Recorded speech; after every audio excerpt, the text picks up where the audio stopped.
우리가 흔히 위기는 기회다라는 말을 많이 하게 됩니다. 위기는 기회다. 그러나 모든 위기가 다 기회가 되는 것은 당연히 아니겠죠. 어떤 것들이 그렇다는 거예요. 그러면 이 위기를 우리가 기회로 만들어야 할 텐데, 위기가 기회가 되기 위해서는 무엇이 필요할까?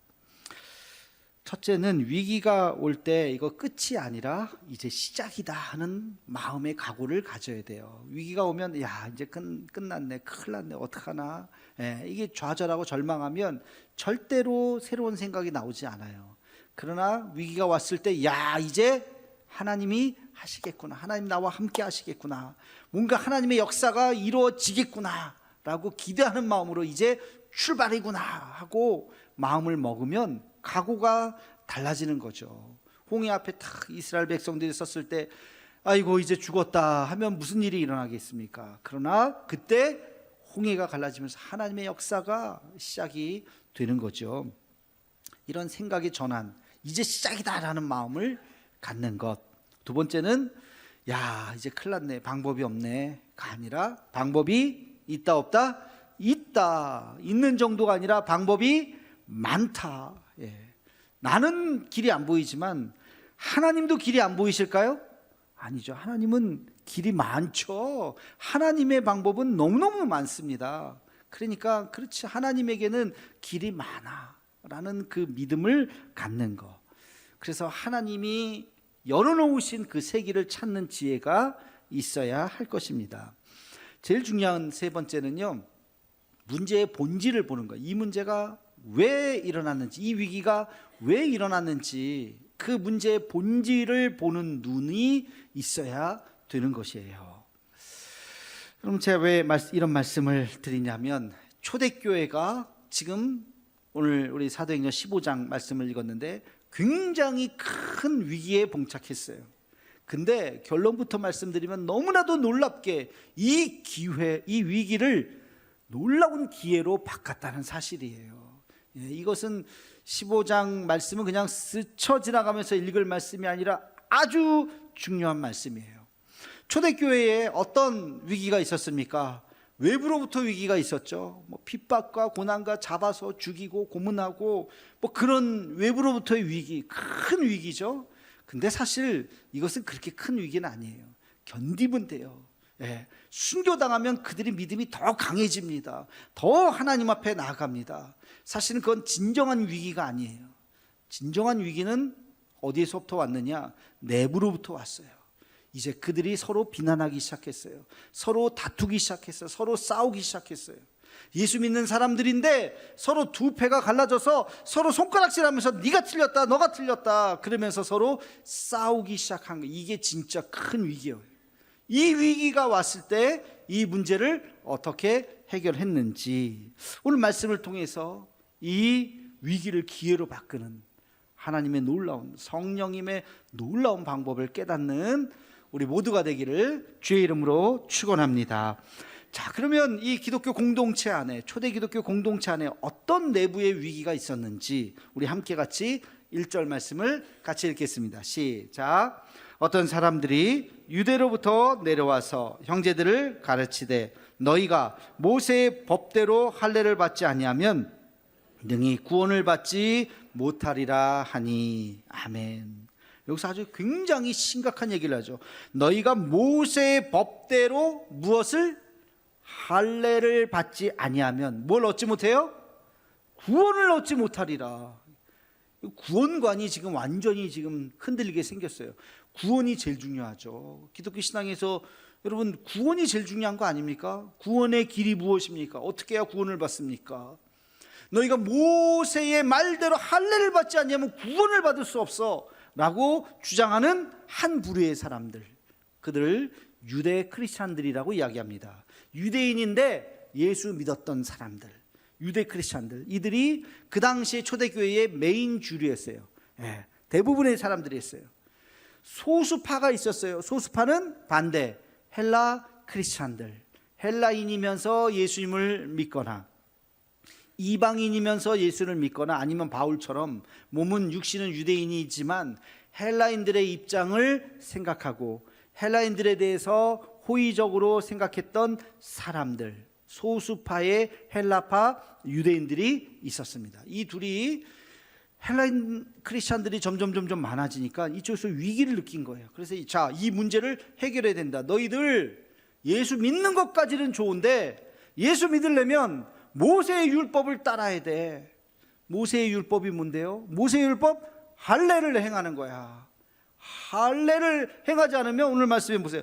구원을 받을 수 없어 하고 구원관까지 이야기를 하고 있어요.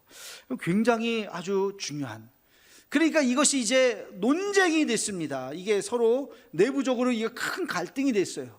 자, 그러자 예루살렘에 이제 공의회를 열었어요. 이걸 학자들은요 예루살렘 공의회라고 이야기합니다. 아주 중요한 회의. 예루살렘에 이제 두 대표들이 와서 이 문제를 논의하는 자리를 마련하게 되었어요. 그러자 이제 유대 크리스찬들이 이야기를 하니까 사람들이 뭐라고 이야기하느냐, 우리 함께 같이 5절 말씀을 같이 읽겠습니다. 시작. 바리새파 중에 어떤 믿는 사람들이 일어나 말하되 이방인에게 할례를 행하고 모세 율법을 지키라 명하는 것이 마땅하다 하니라. 모세의 율법을 지키세요. 할례를 행하세요. 우리 크리스찬들도 다 그래야 됩니다. 했더니 옳소 한 거예요.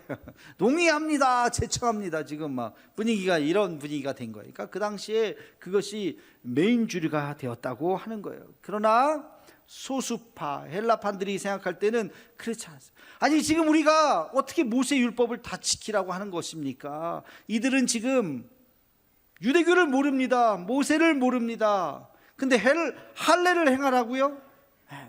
아니 할례와 구원이 도대체 무슨 상관이 있습니까? 예수님이 언제 예수님의 말씀 중에 할례를 행하라 라고 말씀하신 게 어디에 있습니까? 하면서 지금 막 논쟁이 일어나는 장면이에요. 이 예루살렘 공의회가 왜 중요하냐? 이 예루살렘 공의회를 통해서 드디어 기독교가 유대교와 완전히 결별하게 되었습니다. 그 전까지는 기독교는 유대교 안에 있는 그 어떤 것이었어요. 그래서 유대교의 이단이라고 생각하기도 했고 유대교 안에 있어야지. 유대인들이 생각할 때는 예수님이 자기들의 메시아, 유대인을 위한 메시아이기 때문에 우리를 구원해 주러 오신 분. 가끔 이방인들이 있는데 그래 너희들은 깍두기야, 덤이야, 그냥 사실은 우리를 위해서 오신 분이야 라고 생각했어요. 그러나 이 예루살렘 공의회를 통해서 완전히 유대교하고 기독교는 전혀 다르다 하는, 그렇게 결별을 하는 아주 중요한 회의를 하게 되었다는 것입니다. 그 오늘 사건을 쭉 읽어보면, 제가 중간에는 생략했어요. 15장 1, 2절만 읽고 28절, 29절만 읽었습니다. 그 중간에 많은 그런 토론과 논쟁의 과정이 있었습니다. 이 토론과 논쟁을 쭉 이끌어 나갔던 주인공이 누굴까요? 사도 바울일까요? 아닙니다. 베드로도 등장합니다. 베드로일까요? 아닙니다. 누굴까요? 성령님이세요. 성령께서 이 모든 과정 가운데 너가 맞고 너가 틀렸다가 아니라 그들의 생각들, 유대 크리스찬들은 그렇게 유대 크리스찬들이 말했던 이유가 있었겠죠. 헬라 크리스찬들은 또 헬라 크리스찬들이 말했던 이유가 있습니다. 그 논쟁을 다 아우르면서 내린 결론.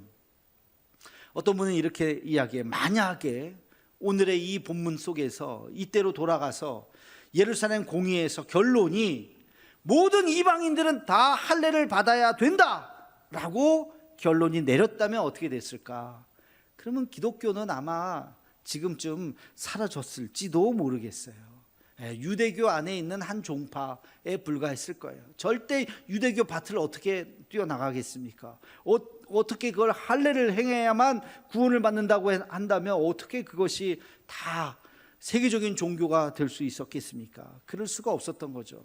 결론이 할례를 행하지 않아도 된다라는 결론을 내렸기 때문에 완전히 유대교와는 결별을 해서 정말 이 복음이 온 세계로 퍼질 수 있었던 것입니다. 자, 그러면 오늘 본문을 우리가 보면서 무엇을 깨달아야 되나? 성령은 지금 이들에게 무엇을 이야기하고 있는가? 이 위기를 기회로 바꾸기 위해서 성령께서 조명하신 것, 성령께서 보여주신 것이 무엇인가? 우리 함께 같이 11절 말씀을 같이 읽겠습니다. 시작. 그러나 우리는 그들이 우리와 동일하게 주 예수의 은혜로 구원받는 줄을 믿노라 하니라. 아멘. 여러분, 이게 뭐예요? 이게 복음의 본질이에요. 복음의 본질. 복음의 본질이 뭡니까? 구원의 본질이 뭡니까? 할례를 받아야 구원받나요? 아니라는 거예요. 무엇으로 구원받아요? 오직 주 예수의 은혜로 구원받는 줄로 믿습니다. 여러분, 구원 받으셨습니까? 아멘 소리가 적어요. 구원 받으셨습니까? 아멘. 물론 뭐 아멘 소리 크게 한다고 해서 뭐 더 큰 구원 받는 건 아니지만, 왜 구원 받았습니까? 어떻게 구원 받았습니까? 예수 믿어서. 내 안에 뭐가 있기 때문에? 예수님, 주의 보혈이 있기 때문에 구원받은 줄로 믿습니다. 할례를 꼭 행해야만이 아니에요. 무슨 일을 행해야만이 아니에요. 세례교육 하다 보면 가끔 구원 받으셨어요? 그러면 교과서적으로 대답해요. 예. 어떻게 받았어요? 착하게 살아야 받죠. 갑자기 착하게 사는, 착하게 사셨어요? 그러면 아니요. 그럼 구원 못 받으셨겠네요. 그러게 말이에요. 갑자기 착하게 사는 거에 대해서 이렇게 주눅이 들어가지고, 여러분, 못되게 살아도, 지금 감옥에 가 있는 사람들 못되게 살으니까 감옥에 가 있겠죠. 그러나 그들도 구원을 받을 수 있다 없다? 있다. 무엇 때문에? 예수님의 은혜로. 그들의 마음속에 예수님이 있다면, 진정으로 회개하고 주의 보혈이 그들의 마음에 있다면, 그들이 무슨 죄를 저질렀다 할지라도 구원을 받을 수 있는 줄로 믿습니다. 구원에는 다른 그 어떤 것도 조건이 없어요. 오직 예수 그리스도의 은혜, 오직 예수 그리스도의 보혈만이 우리를 구원시켜 주시는 줄로 믿습니다. 여러분, 이게 본질이에요. 이게 변하지 않는 복음의 본질. 성령께서는 그것을 이야기합니다. 할례? 아니다. 할례가 복음의 본질이 아니다. 오직 예수 그리스도의 은혜가 복음의 본질이다. 답이 끝났죠? 그렇죠? 그들이 결론을 그렇게 도출을 하게 된 겁니다. 자, 두 번째, 오늘 말씀 통해서 성령은 어떤 것을 보여주셨냐? 유대의 문을 닫으시고 이방의 문을 여셨어요. 그래서 굉장히 중요한 생각의 전환이고 패러다임의 전환입니다. 이방인들을 유대의 문으로 들어오게 했어요. 유대의 문에 딱 열고 들어가면 제일 먼저 있는 게 할례예요. 할례. 할례를 행해야 돼. 우리가 모세 선생님이 얼마나 대단한지 알아? 그분이 뭘 얘기했는 줄 알아? 그분의 아들도 다 할례를 다 하게 했어. 다 할례가 우리는 제일 중요해. 유대인들은 지금도 할례를 굉장히 중요하게 생각하죠. 그러나 그 문을 닫으셨어요. 그리고 이방의 문을 여셨어요. 이방의 문은 문턱이 없어요. 누구나 다 들어갈 수 있는 거예요. 누구나 다. 주 예수 그리스도 앞에서 온 민족이 다 구원을 받는 줄로 믿습니다. 저는 이 말씀을 이렇게 묵상하고 그러면서 복음 전도가 얼마나 소중한지, 우리같이 지구 반대편에 있는 동양에 있는 작은 나라, 우리에게도 그렇게 복음이 전해졌구나. 구원의 조건 아무것도 없이 예수님의 그 은혜가 우리에게까지 전해졌구나. 그리고 이제는 이 복음 들고 우리가 아직까지 알지 못하는, 주님을 알지 못하는 많은 사람들에게 복음을 전해야지. 이 복음 전도에 대한 열정이 우리에게 있어야 할 것입니다. 이 복음 전도를 생각할 때마다 여러분, 세 가지의 원칙을 꼭 기억하시면 좋겠어요. 첫째는 때를 얻든지 못 얻든지 전해야 한다. 우리 한번 따라해 볼까요? 때를 얻든지 못 얻든지 복음을 전합시다. 할렐루야. 이게 무슨 말이냐면 언제든지 준비하고 있으라는 거예요. 여러분, 이게 때를 못 얻든지 못 얻든지 아무 때나 언제든지 복음 전하는 거예요. 언제든지 그런 준비가 되어 있어야 된다. 두 번째 원칙은요, 절박한 심정으로 해야 돼요. 따라해 봅시다. 내일이면 늦습니다. 내일이면 늦습니다. 이거 제 얘기가 아니고 무디 선생님의 이야기예요. 전도자 무디 아시죠? 시카고의 전도자 무디. 이 무디 이야기입니다. 1871년 10월 8일 토요일 저녁, 그날도 집회가 있었습니다. 열심히 말씀을 전하는데 사람들이 이게 마음이 냉랭해요. 그래서 무디 선생님이 뭐라고 이야기했냐면, 여러분 혹시 아직 믿어지지 않거든 오늘 밤 곰곰이 생각해 보시고 내일 결단하십시오. 내일은 주일입니다. 내일 교회 나오십시오. 오늘 한번 생각해 보십시오 하고 예배를 마쳤어요. 그 1871년 10월 8일 토요일 밤 9시부터 시카고에서 대화재가 일어났습니다. 3일 동안 엄청난 화재, 이거 역사적으로 기록이 된 이야기예요. 수십만 명이 다 집을 다 불태우고 수백 명이 죽었어요. 그것을 보면서 무디 선생님이 눈물로 통회하면서 뭐라고 이야기했냐면, 내가 다시는 내일 복음을 믿으라고 말하지 않겠노라 라고 다짐을 했답니다. 여러분 오늘 밤에 무슨 일이 일어날지 어떻게 압니까? 어떻게 알아요? 아무도 모르는 거예요. 내일이면 늦어요. 사랑하는 내 자녀들에게 오늘 복음 전해야 돼. 오늘. 무디 선생님의 이야기일 뿐만이 아니라 우리가 새겨야 될 말씀입니다. 또 한 가지는 여러분 영혼 사랑의 원칙이에요. 복음 전하는데 내가 왜 복음 전해야 돼요? 아유 목사님이 하도 그냥 닥달해가지고 제가 닥달해갖고 복음 전하는 게 아니에요. 그 사람의 그 영혼을 긍휼히 여기는 마음 때문에 내가 복음 전하는 거지. 그래서 여러분 전도자의 제일 첫 번째 할 일이 뭐냐? 기도예요. 어떤 기도? 하나님, 내가 그 영혼을 긍휼히 여길 수 있는 마음을 주옵소서. 그 영혼이 불쌍하면 전도 방법은 놀랍도록 하나님께서 아이디어를 주십니다. 전도 방법의 왕도가 어디 있어요? 뭘 어떻게 해? 그냥 너무 사랑하는데 저 사람이 교회 나와야 되는데 내가 온갖 방법을 다 동원할 수가 있는 거죠. 긍휼함의 긍휼함. 이 긍휼함이 중요한 거예요. 그 사람이 교회를 나왔다는 그 사실로 너무 기쁜 거예요. 가끔 보면 뭐 누가 전도했니, 네가 했니, 내가 했니 막 적는 거가 있는데 그 뭐가 중요하겠어요. 물론 그것도 행정적으로 잘 해야 되겠죠. 몇 사람이 누가 몇 사람 전도했는지. 그러나 더 중요한 것은 정말 내가 그 영혼을 사랑해서 그 영혼이 예수님 믿었다고 하는 그 사실. 영혼 사랑이 세 번째 여러분 조건, 원칙이라고 하는 것입니다. 그래서 이 복음 전도의 세 가지 원칙을 여러분 잊으시면 안 돼요. 때를 얻든지 못 얻든지 또 절박한 심정으로 긍휼한 마음으로 복음 전도하는 우리 모두가 되기를 주의 이름으로 축원합니다.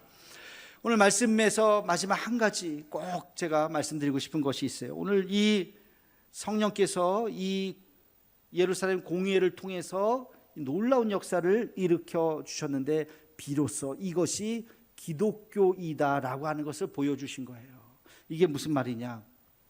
공회에는 찬성과 반대, 그러니까 할례를 해야 된다는 사람과 할례를 하지 않아야 된다는 사람들이 함께 같이 모였어요. 그죠? 베드로가 중재가 돼가지고 그 서로 이야기를 잘 들었어요. 찬성과 반대를.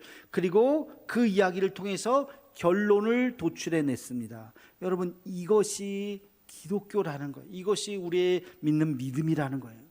믿음은 주술과 다릅니다. 점쟁이하고 다릅니다. 점 보면 이렇게 하세요. 이거 안 됩니다. 막 이런 얘기죠. 왜요? 왜요가 어디 있어? 그렇게 하지 말라는데. 무슨 과정도 없어요. 논리도 없어요. 그냥 결론만 얘기해. 이렇게 하세요가 끝이에요. 우리 기독교는 그렇지 않습니다. 하나님의 말씀이 있죠. 그리고 그 말씀 2000년 전 3000년 전에 주셨던 말씀이에요. 오늘 우리가 읽은 오늘 독자인 나의 상태가 있어요. 그리고 오늘 지금 우리가 살아가고 있는 이 현실이 있어요. 이 삼자가 함께 어우러져서 내리는 결론이에요. 어떤 문제들이 있어요. 이 시대에 많은 사회적인 문제들이 있어요. 성경은 2000년 전 3000년 전 쓰여진 말씀이기 때문에 오늘날 일어나는 수많은 일들에 대해서까지 뭐라고 얘기하지 않습니다. 이것은 하나의 원칙과 원리만 있을 뿐이지. 그러면 그것에 대해서 찬성과 반대하는 사람들이 함께 모입니다. 그리고 하나의 결론을 도출해 나가는 거예요. 여러분 다양성 속의 일치라는 말 아시죠? 이게 기독교의 아주 중요한 가치예요. 다양성은 뭐야? 그 한 사람 한 사람의 가치를, 인격을 존중해 주자는 거예요. 어떤 생각을 가졌든지. 그러시군요. 다 생각이 다 달라요. 서로를 다 인정해 주고 다 존중해 주셔야 돼요. 이게 다양성이에요. 그러나 어떤 결론을 내릴 때는 일치를 해야 돼요. 하나의 결론. 자, 그러면 그 과정 중에 그 사이에 생략되어 있는 것이 뭘까요? 기도라는 거예요.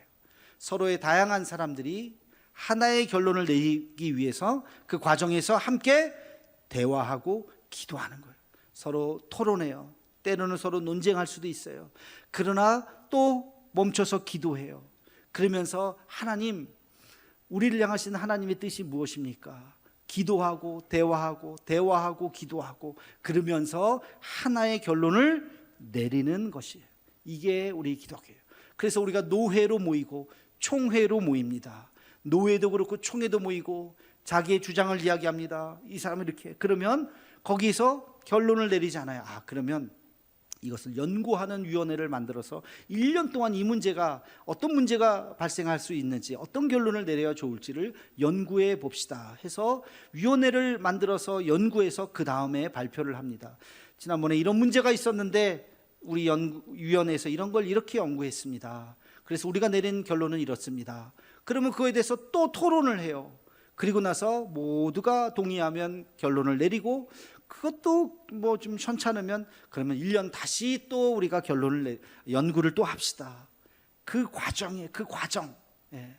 그럼 할례를 행해야 된다라고 하는 사람들도 뭐 일리가 있습니다. 그러나 할례를 행하지 않아야 된다라고 말하는 사람도 또 일리가 있어요.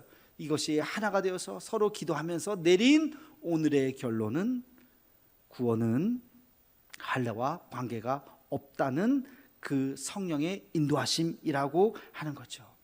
이 과정이 우리 기독교에서는 굉장히 중요한 거예요. 수많은 2000년의 세월을 우리가 흘러오면서 우리는 이슬람과 달라요. 이슬람은 원리주의만 있어요. 딱 한 사람의 성경, 그들의 코란을 해석할 수 있는 사람이 자기들밖에 없어요. 몇 사람밖에 없어요. 그러나 우리는 그렇지 않습니다. 하나님의 말씀을 누구든지 묵상하고 누구든지 생각할 수 있어요. 그 말씀이 수많은 세월이 흘러가면서도 우리가 하나의 마음을 가질 수 있는 것은 성령께서 우리를 그렇게 인도해 나가는 것. 토론만 있고 기도가 없으면 당파 싸움이에요. 당파 싸움. 목소리만 커져요. 반대로 기도만 하는데 토론이 없어, 대화가 없어, 이것은 주술이에요. 그냥 한 사람, 기도하는 사람이 이렇게 해. 여러분, 저도 마찬가지만 이렇게 해 하고 누가 명령할 수 있겠습니까? 하나님의 뜻이 무엇인지 저도 살피고 여러분들도 살피고, 그러면서 하나님께서 우리를 통해서 한 마음을 주실 때까지 기도하는 것이죠. 여러분, 이것이 믿음인 줄로 믿습니다. 우리의 삶 가운데 위기는 언제나 옵니다.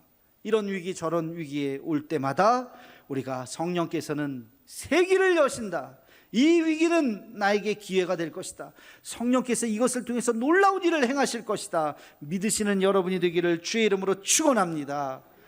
그러기 위해서 우리가 말씀을 붙잡고, 그리고 우리가 함께 같이 대화하고 열린 마음으로 그들을 품고 또 간절하게 기도하고 하나님의 뜻이 무엇인지를 살피고, 하나님께서 열어놓으신 그 길, 저 길을 열어놓으셨구나, 그 길을 향해서 달려가는 우리 모두가 되기를 주님의 이름으로 축원합니다.